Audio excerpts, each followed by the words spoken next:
turunlah Allah, kemudian macam-macam itu kan, punya begini, punya begitu. Kalau nemu ayat-ayat semacam itu, mereka akan memaknai secara zahirnya Allah punya tangan dalam arti yang hakiki, tapi tangannya nggak seperti tangan kita. Lillahi yad la ka'aidina. Bila kaif, suka ada omongan gitu tuh, bila kaif, tanpa bagaimana. Terus kalau ahlu sunnah bagaimana? Ketemu sama ayat-ayat begitu.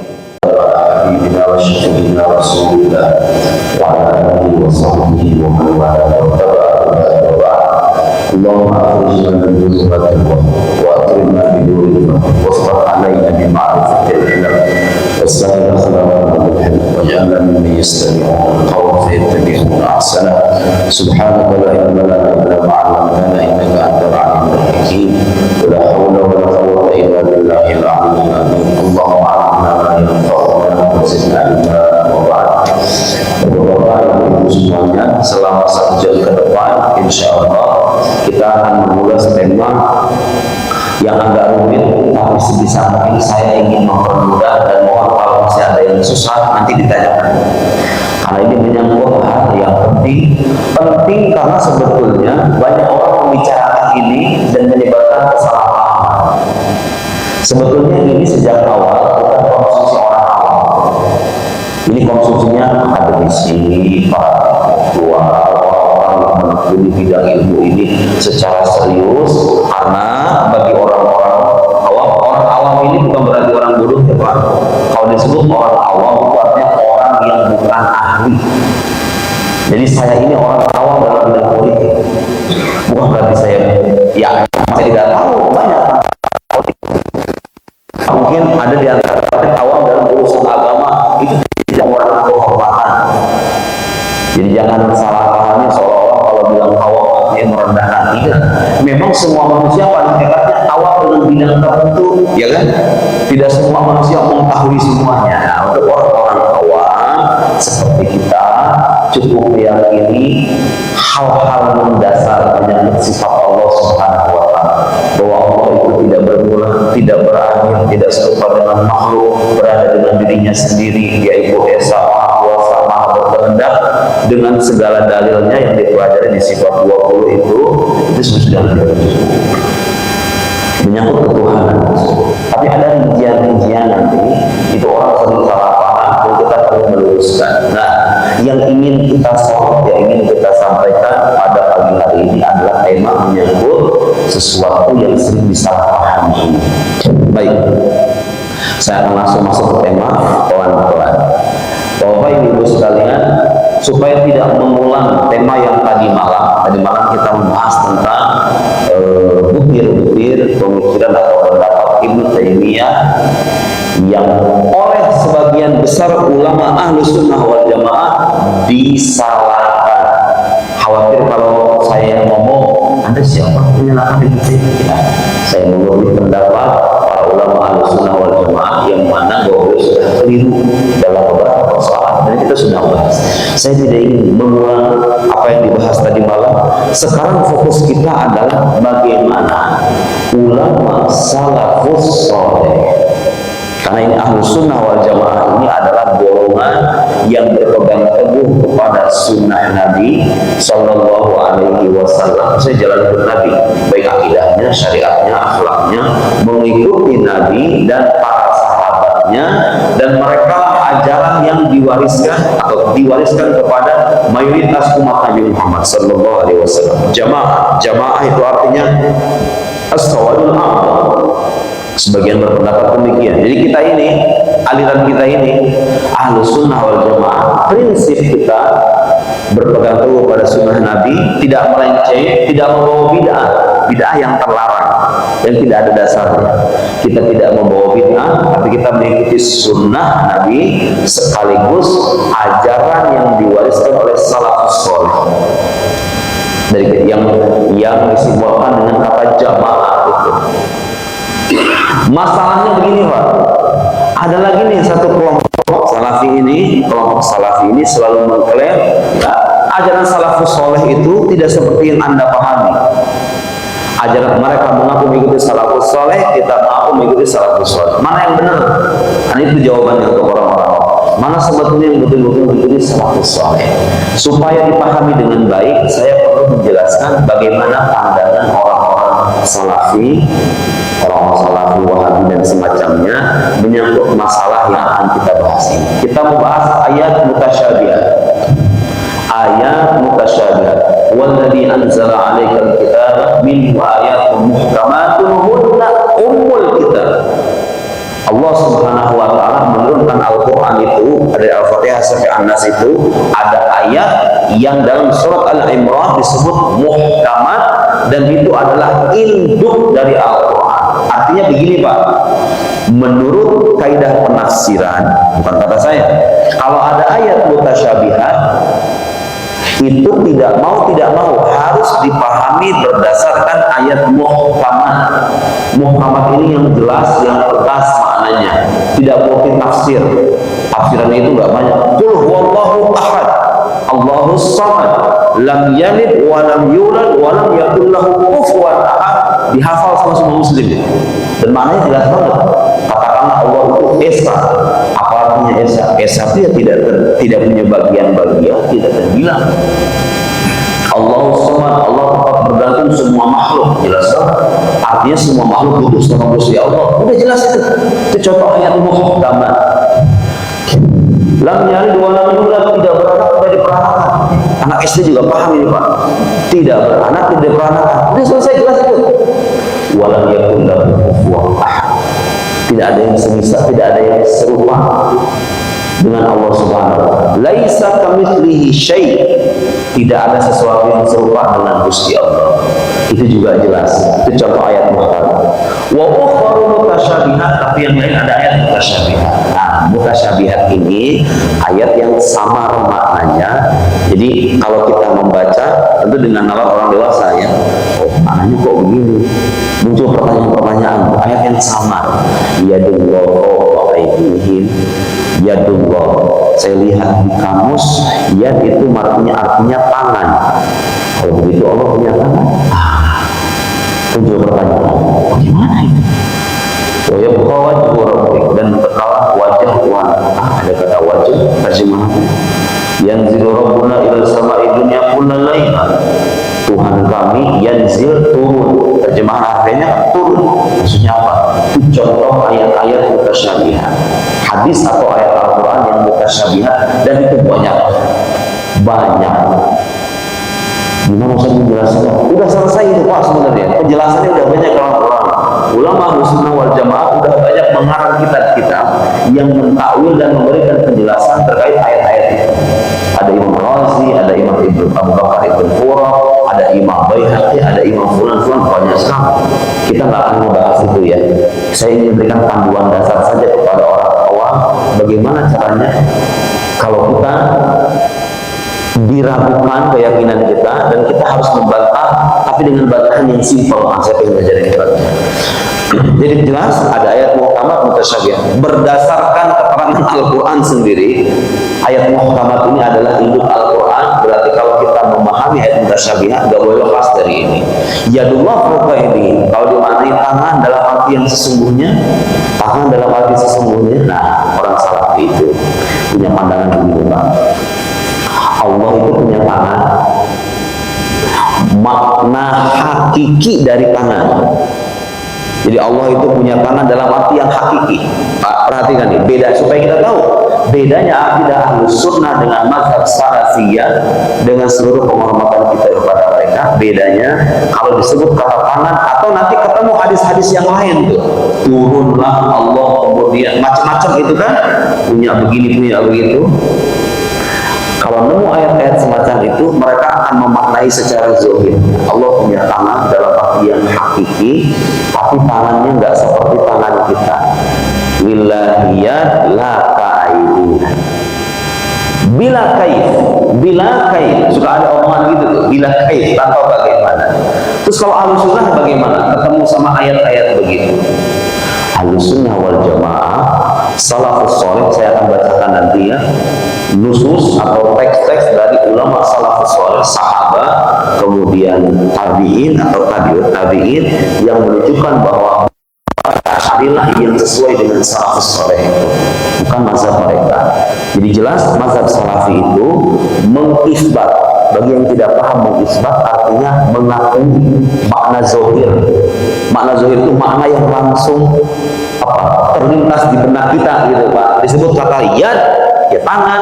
Tangan artinya ya anggota tubuh. Anggota Allah itu seolah-olah kalau diperjelas nih, Allah punya anggota tubuh namanya tangan, tapi tangannya nggak seperti tangan kita. Ya tapi kan sama-sama tangan itu pada akhirnya. Anda menisbatkan bagian kepada Tuhan. Sementara akidah tauhid itu qul huwallahu ahad itu diantara makna ahad la yatajazza, tidak terbagi. Allah itu nggak punya bagian. Sadar atau tidak, ketika Anda menyebut Allah punya tangan tapi tidak seperti tangan kita, dan tangan itu bagian dari zat Allah, berarti Allah punya bagian. Itu bertentangan dengan ajaran tauhid. Makanya Ahlus Sunnah menyikapi ayat-ayat ini dengan menyerahkan maknanya kepada Allah Subhanahu wa Ta'ala saja. Kalau kita ditanya, saya sebagai Sunni ditanya, Ustaz apa makna yad itu? Allahu a'lam. Lafaz yad ini ada maknanya? Ya ada, udah pasti ada. Nggak mungkin nggak ada maknanya. Cuma maknanya hanya Allah yang tahu. Kenapa kok bisa begitu? Itu cara kita menyucikan Allah Subhanahu wa Ta'ala dari keserupaannya dengan makhluk. Tapi Anda beriman nggak dengan yad itu? Ya saya beriman. Kita wajib beriman Pak. Ar-Rahmanu 'alal 'arsy istawa. Percaya nggak Ar-Rahman 'alal 'arsy istawa? Ya harus percaya karena itu Al-Quran. Kita ini sering dituduh apa? Mengingkari sifat Allah, mu'attil, padahal kita tidak pernah mengingkari. Kita akui semuanya. Semua yang ada dalam Al-Quran adalah wahyu ilahi, semuanya adalah hak. Bedanya kita sama mereka, kalau disebut Ar-Rahman 'alal 'arsy istawa. Istawa di mana? Istaqarra wa jalasa. Istawa artinya duduk. Allah itu duduk bagi mereka. Duduk di langit punya tempat, tapi duduknya nggak seperti duduknya kita. Gitu. Ahlus Sunnah wal Jamaah tidak. Kita hanya mengatakan Ar-Rahman 'alal 'arsy istawa, ada sifat namanya istiwa, tapi makna hakikinya apa? Hanya Allah yang tahu. Nah, kalau nemu ungkapan ulama yang begini nih, bila makna, bila kait, maksudnya tidak menetapkan makna zahir, tidak menjelaskan bagaimana istawanya Allah, itu mazhab Ahlus Sunnah namanya mazhab tafwid. Ada yang menyerahkan. Mana contohnya Ustaz? Dari salafus saleh ada yang begitu? Tidak. Saya bacain sekarang. Oke, sebelum masuk ke sana, ada mazhab kedua nanti Pak. Seiring berjalannya waktu, muncul nih orang-orang yang menyamakan Tuhan dengan makhluk. Tuhan dibilang punya tangan, punya mata, punya wajah, punya kaki, berjalan, berpindah, mirip jadi kayak makhluk. Nah itu kelompok yang kayak gitu namanya mujassimah atau musyabbihah. Musyabbihah itu artinya kelompok yang menyerupakan Tuhan dengan makhluk. Mujassimah artinya kelompok yang meyakini Allah itu sebagai jisim.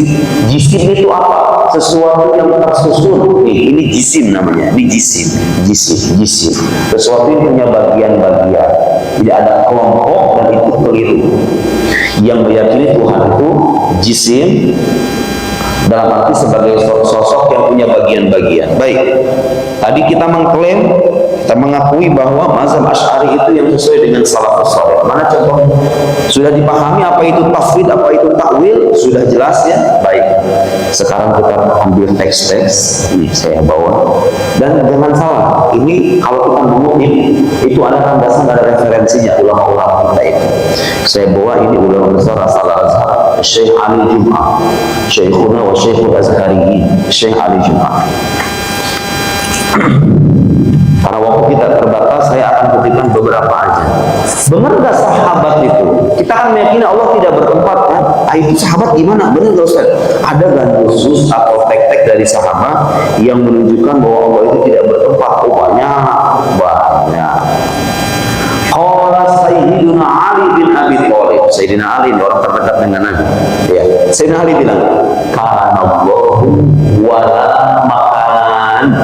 Allah ada dan tidak bertempat. Lamakan, tidak ada tempat, tidak bertempat. Dan itu sangat masuk akal, Pak. Karena Allah itu ada sebelum adanya makhluk, betul enggak?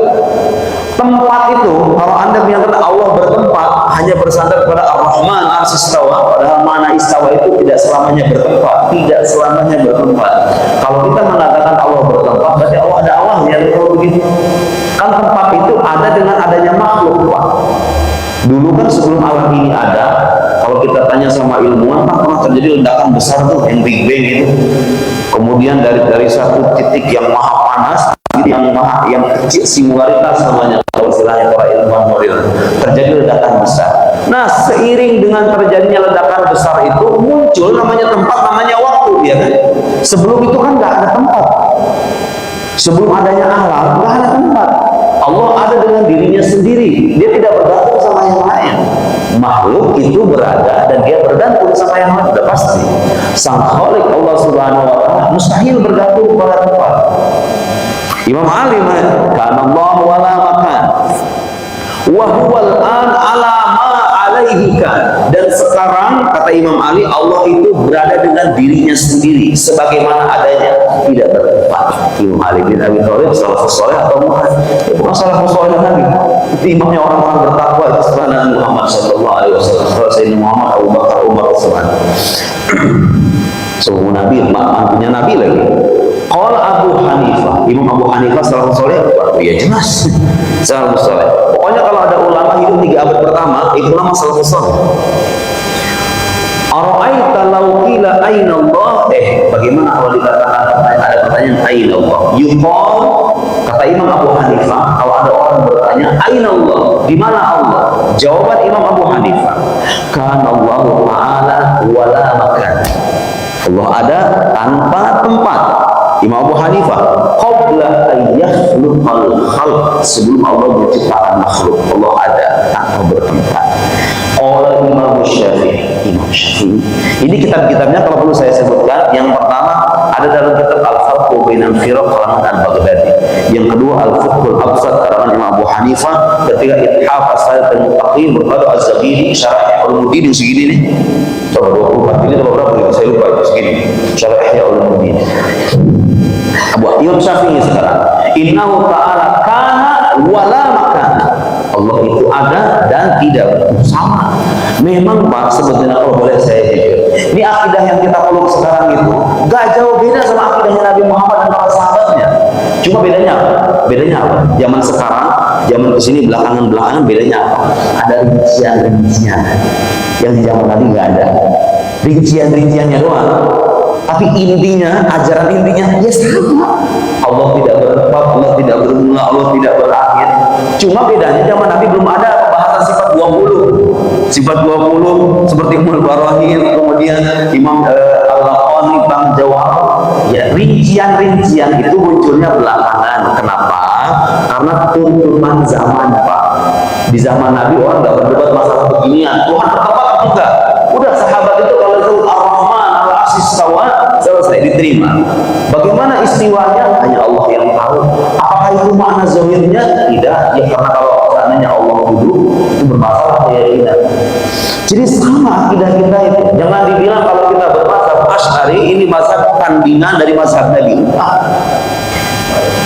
Imam Abdul Hasan Al-Asy'ari dengan ulama-ulama yang lain itu hanya berusaha untuk menjelaskan akidah salafus saleh dengan penjelasan yang lebih sederhana, yang lebih matang, yang lebih detail, dirinci-rinci itu. Bukan berarti akidahnya nggak ada zaman dulu. Baik, itu satu. Imam Ahmad ibn Hanbal, tadi Imam Abu Hanifah, Imam Ahmad, kemudian Imam Syafi'i, sekarang Imam Ahmad.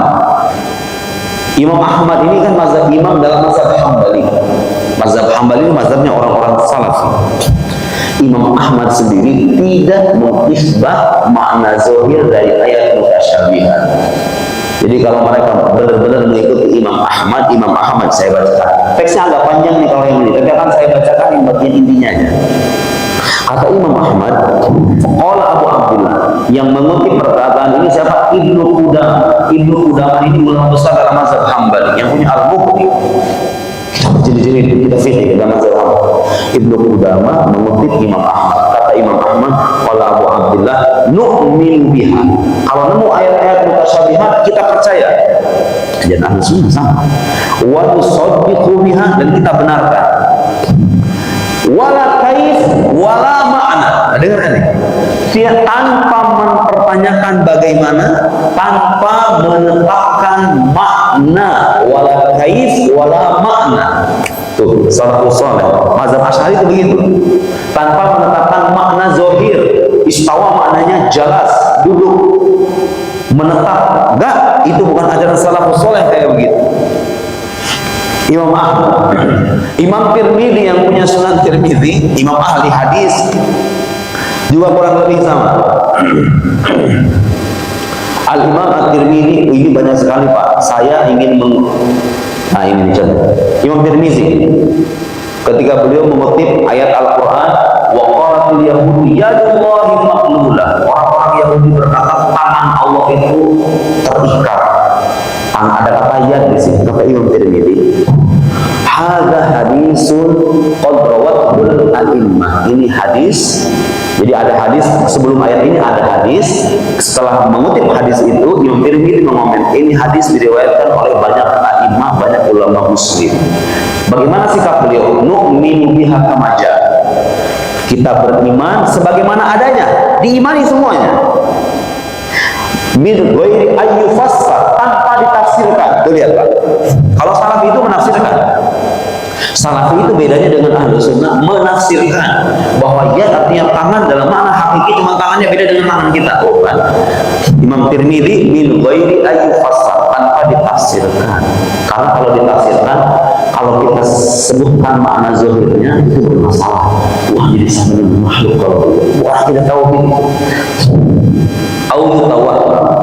Wa hakadha qala ghairu wahidin minal a'immah. Dan berkata semacam ini lebih dari satu, lebih banyak lagi ulama, kata Imam Tirmidzi berpandangan seperti ini. Kalau nemu ayat begitu tidak perlu ditafsirkan, diimani sebagaimana adanya saja.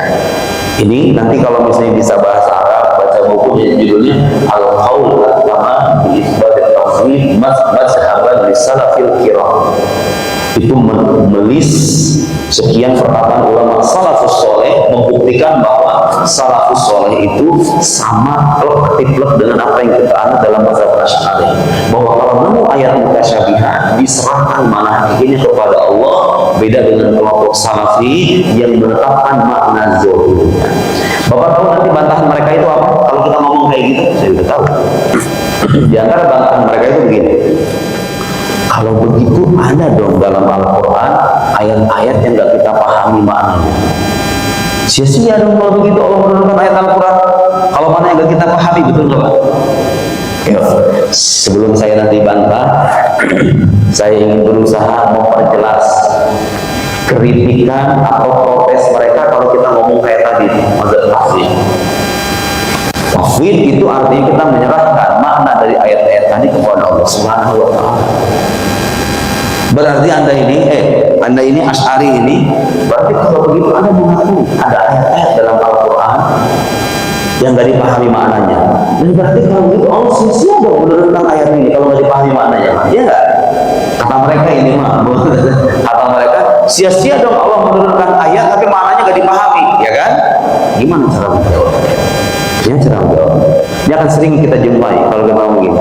Bahwa Ibnu Taimiyah imamnya mereka juga menyalahkan mazhab tafwid itu. Jadi bagi mereka itu sama saja kita menganggap para sahabat itu bodoh dan tidak tahu Al-Quran. Paham ya? Lihat. Nah, jawaban udah ada. Ini yang saya bahas ini udah kelar sebetulnya. Udah selesai. Semua bantahan itu sudah selesai. Cuma kita masih terus perlu menjelaskan kepada orang-orang tidak punya akses ke kitabnya para ulama muslim. Makanya saya menjelaskan. Bagaimana jawabannya? Ini dosen saya, Muhammad Abdul Fadil Al-Qusi, dosen saya di Al-Azhar, profesor papan atas dalam bidang ilmu akidah. Pernah saya waktu tahun kedua di Al-Azhar, S2 di Al-Azhar, tahun kedua diajar sama beliau. Itu Pak, beberapa pertemuan hanya membahas satu baris ungkapan aja. Jadi ada kitab namanya Aqwaid As-Safiyah. Di kitab itu ada ungkapan asbabul ilm bil khalqi thalatha al-hawasus salimah wal khabarus shadiq wal aql. Haqaiqul asya' thabitah wa ilmu biha mutahaqqiq khilafan bi sifat. Itu segini dong. Itu dibahas sampai beberapa kali pertemuan. Kenapa sampai segitunya? Satu baris itu cuma dibahas beberapa kali. Kata beliau, hampir sebagian besar aliran-aliran menyimpang yang kita jumpai sekarang itu, mau yang di dalam maupun di luar gitu, itu rata-rata nggak paham ungkapan ini. Subhanallah, Imam Nasafi itu, dan saya itu makin kesini makin merenung karena sering baca bukunya orang-orang aneh itu. Salah saya kalau paham itu tuh ungkapan tadi tuh. Wal asya'i tsabita wal ilmu biha mutahaqqiq khilafan lis-sifastiyya wa asbabul alam lil khalqi falata ala hawas as-salim wal khabar as-sadiq wal aql. Selesai itu semua aliran-aliran kelihatannya berlebihan ya. Tapi kita belajar subhanallah itu Pak. Ulama kita itu ngomong pendek tapi kalau dijelaskan berlipat-lipat, wah itu bisa berhari-hari ngomong begitu Pak. Ulama Ahlus Sunnah wal Jamaah, Imam Nasafi yang kemudian disyarah oleh Taftazani. Baik, bagaimana jawaban dosen saya ini? Abdul Al-Qusi, kalau seandainya ada orang mengatakan Anda mazhab kafir itu seolah-olah sia-sia dong Al-Quran diturunkan kalau begitu. Pertama harus saya jelaskan bahwa ayat-ayat mutasyabihat itu persentasenya sedikit dibandingkan dengan ayat-ayat yang jelas, yang bisa dipahami maknanya. Jadi kalau mau dibikin kategori nih, ayat-ayat dan hadis yang bisa dipahami maknanya dengan yang tidak bisa dipahami maknanya. Nih, ayat-ayat yang tidak bisa dipahami ini dikit sebetulnya persentasenya. Dan nggak ada masalah, sholat gitu loh. Kalau memang Allah itu menyampaikan wahyu, beberapa di antaranya makna hakikinya nggak bisa dijangkau. Apa masalahnya? Allah memuji kita, memuji keimanan kita, begitu misalnya. Karena sebagian besar Al-Quran bisa dipahami maknanya, kan begitu. Kecuali gini Pak, yang sia-sia tuh gini, Al-Fatihah sampai An-Nas isinya itu adalah lafaz-lafaz yang maknanya nggak jelas, nggak bisa dipahami gitu. Ya itu baru sia-sia. Kalau Allah menurunkan kitab suci, sebagian besarnya bisa dipahami. Hanya ada beberapa ayat nih, kalau dipahami makna zahirnya bermasalah. Kalau itu serahkan aja kepada Allah. Ya apa masalahnya? Apa masalahnya? Kata guru saya, sikap menyerahkan makna hakiki dari ayat mutasyabihat kepada Allah itu, kata guru kami, walaisa dzalika istijhalan. Itu bukan berarti kita menganggap hal tersebut itu bodoh, bukan. Wala tajhilan, kama syana Ibnu Taimiyah, sebagaimana yang disebutkan oleh Ibnu Taimiyah. Summa ma baluna nakhshal istijhal wa tajhil wa jahlul basar bi asrihim bi haqqi sifatihi ta'ala bal bi umuri ghairi sifat amrul la mahisu an. Ini dengerin Pak, dijawab beliau. Jawabannya cerdas sekali. Kalau kritikan mereka kan apa? Kalau kamu menyerahkan makna ini kepada Tuhan dan mengaku bahwa ini maknanya tidak bisa dipahami, kata beliau apa masalahnya? Oh manusia itu, Bapak tahu nggak ayat-ayat huruf pokok? Alif, lam, mim, ha, mim, ain, sin, qaf, toha, yasin. Bapak tahu penjelasan para mufassir menyangkut huruf pokok ini bagaimana? Allahu a'lam bi muradi. Hanya artinya orang Salafi sendiri mengakui ada bagian dari ayat Al-Quran yang nggak dipahami maknanya, ya kan? Di antara contohnya itu huruf muqatta'ah itu alif lam mim, maknanya apa? Jumhur mufassirin, alif lam mim, ha mim, ain, sin, qaf, ta, sin, toha, itu semuanya, bukan semuanya, jumhur atau mayoritas mufassir bilang itu ayat yang nggak bisa dipahami makna hakikinya. Tuh ada berarti kan? Itu masalahnya apa? Kalau kita nemu ayat mutasyabihat, Ar-Rahman 'alal 'arsy istawa, ya Allah fa'idih, kita juga menyerahkan maknanya kepada Allah, sama-sama aja, fair kan? Jelasnya?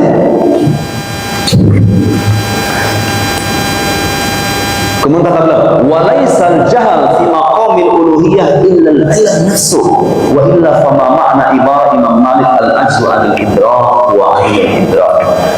Ketidaktahuan kita tentang sifat Allah itu bukan kebodohan sebetulnya. Justru itulah pengetahuan yang hakiki tentang Allah. Maksudnya begini Pak, kita ini kalau ditanya nih, Anda tahu hakikat Allah? Kita ini nih, kita kan menyembah Allah nih, tiap hari kita siang pagi malam Allahu Akbar, sami'allahu liman hamidah, menyebut Allah. Tapi kalau ada yang nanya sama kita, tahu hakikat Allah?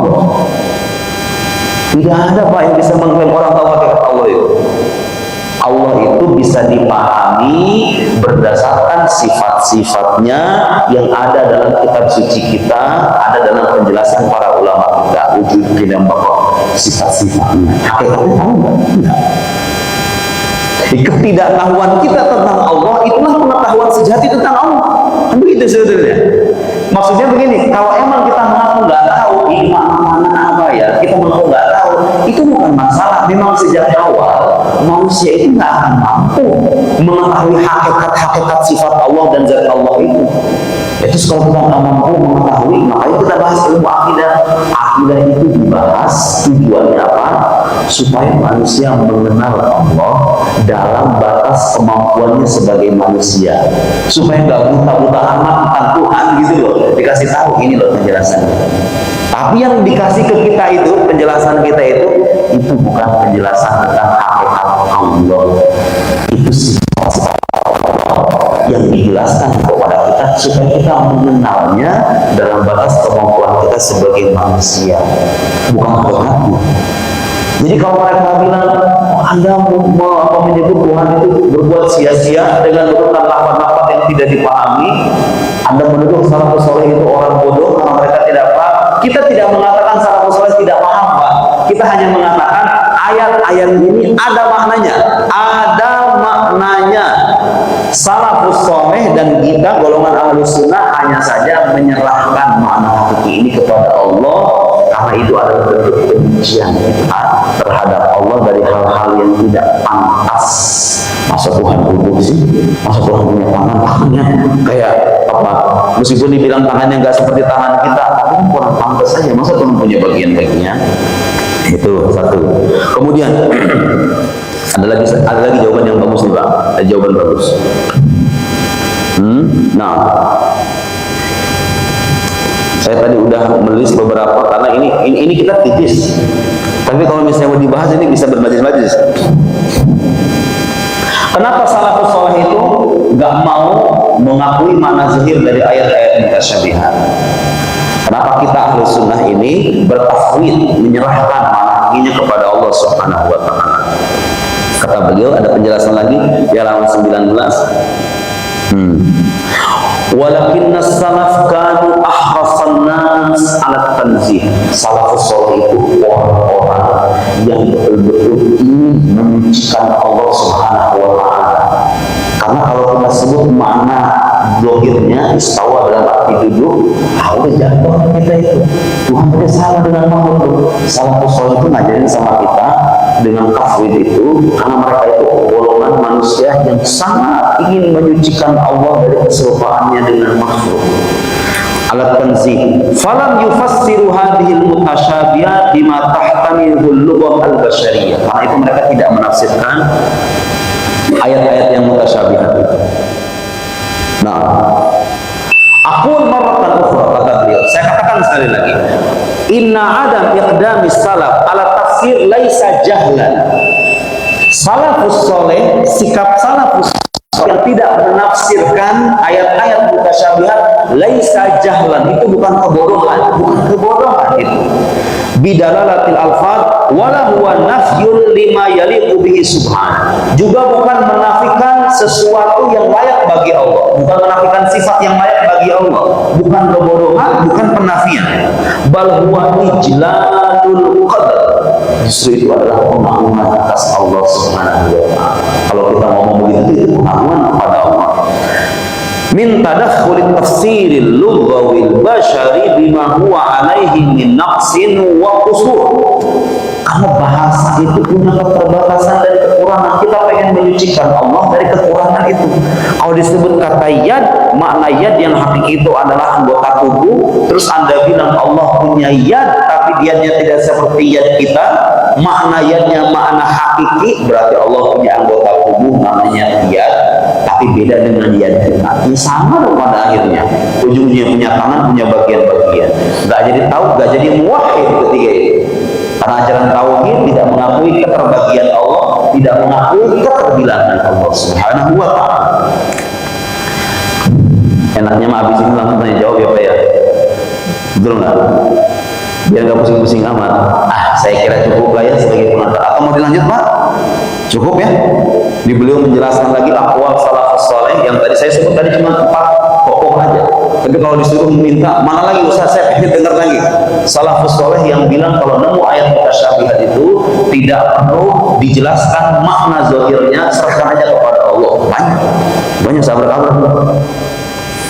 Subhanallah. Walhasil saudara-saudara sekalian, bapak-bapak ibu sekalian, kesimpulannya adalah mazhab Ahlus Sunnah wal Jamaah dalam menyikapi ayat mutasyabihat itu dua macam. Satu mazhab tafwid, menyerahkan kepada Allah Subhanahu wa taala. Nah, berhubung Pak sekarang ini zaman sekarang, zaman medsos sekarang ini, itu saya melihat, saya membaca dan saya menyimak. Bahkan terakhir yang saya simak itu ada video Ustaz Salafi bilang, orang yang berada di pesawat itu lebih dekat dengan Tuhannya ketimbang yang di bumi. Karena Tuhannya ada di sana. Saya tidak melebih-lebihkan itu. Orang berjenggot panjang itu.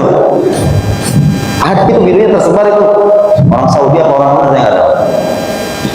Padahal tahu apa? Ada hadis Nabi yang menyebutkan aqrabayakunu bil amr wa huwa sajid. Momen terdekat kita dengan Allah itu kapan Pak? Kalau dalam hadis ketika kita sujud Pak. Sujud kemana? Ke atas begini Allah. Sallallahu alaihi wasallam begini. Sujud ke bawah kan? Sebagai bukti Allah itu bukan di atas dalam arti duduk di surga. Dan kalau nemu ungkapan dalam mazhab Ahlus Sunnah ada ungkapan fis sama, fokus sama, Allah itu di atas dalam arti kedudukan bukan tempat. Segampang itu Pak sebetulnya kita memahami kalau nemu ayat fis sama Allah di langit bukan berarti di langit dalam arti Allah itu berada di atas langit, menguasai langit, dia tidak bertempat di langit, tapi kekuasaannya itu mencakup alam semesta dan di atas langit. Sama kayak begini, di atas dalam arti kecakupan sehari-hari kita orang Indonesia ini. Presiden di atas gubernur, kan bukan berarti presiden ada di sana, gubernur ada di sini. Kedudukannya maksudnya, kedudukannya. Kalau dibilang presiden di atas gubernur, ya kedudukannya. Nah, Ibnu Taimiyah dan kelompok-kelompok Salafi, Ibnu Taimiyah di satu bulan di sana. Enggak, kalau disuruh kata di atas fokiyah hakikiyah, lah fokiyah di atas dalam arti yang hakiki. Dan Ibnu Taimiyah bilang Allah punya batasan, seperti yang kita bahas tadi malam. Saya kira itu sebagai pengantar, mudah-mudahan bermanfaat. Oke, tadi saya bilang berhubung kita berhadapan dengan orang-orang semacam ini sekarang, maka beberapa ulama Ahlus Sunnah mengaku mazhab takwil. Subhanallah, takwil sendiri ternyata itu ajaran salafus saleh, ada dasarnya. Bahkan guru kami itu menulis kitab namanya Ta'wilus Salaf li Sifatillah. Takwil generasi salaf atas sifat-sifat Allah. Walhasil tafwid, takwil sama-sama punya pijakan dari salafus saleh, sama-sama punya dalil dari Al-Qur'anul Karim dan argumen-argumen rasional. Itulah akidah kita.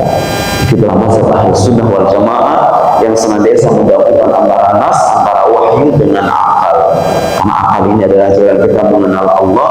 Kalau dikesampingkan itu akal, kita susah untuk mengenal Tuhan kita sendiri. Sekian. Wassalamualaikum.